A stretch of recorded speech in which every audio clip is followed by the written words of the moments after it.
బేల మండల కేంద్రంలో గత ఏడాది జూన్ నెలలో విక్రాంత్ కంపెనీ విత్తనాలు వేసి పంట నష్టపోయిన రైతుల పక్షాన వ్యవసాయ కార్యాలయం ముందర youth Congress assembly general secretary సామ రూపేష్ రెడ్డి ఆమరణ నిరాహార దీక్షకు సిద్ధమయ్యారు.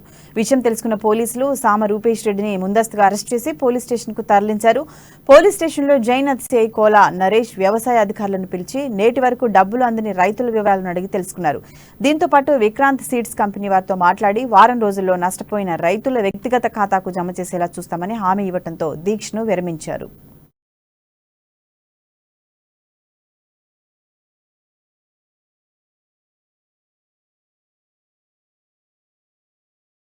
ఏడాది బేల మండలంలో విక్రాంత్ సోయా సీడ్ వేసి అది మొలక నష్టపోయిన రైతులకు నష్టపరిహారం అందకపోవడం వల్ల మరి బేల మండల యూత్ కాంగ్రెస్ ఆధ్వర్యంలో ఈరోజు రూపేష్ రెడ్డి మన Adilabad youth Congress assembly secretary Rupesh Reddy గారు మరి రైతులతో కలిసి ఆమరణ నిరాహార దీక్ష కూర్చుంటామని ఈరోజు ప్రకటించడం జరిగింది.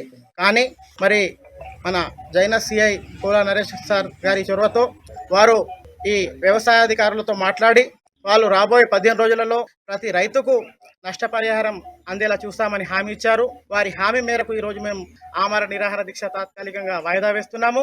ఒకవేళ 15 రోజులలో ఈ రైతులు ఎవరైతే నష్టపోయిన రైతులకు ఈ నష్టపరిహారం అందకపోతే మేము తప్పకుండా మరోసారి ఆమరణ నిరాహార దీక్షకు కూర్చుంటామని మేము ముఖ్యంగా తెలియజేస్తున్నాం. ఏడాది బేల మండలంలో విక్రాంత్ సోయా సీడ్ వేసి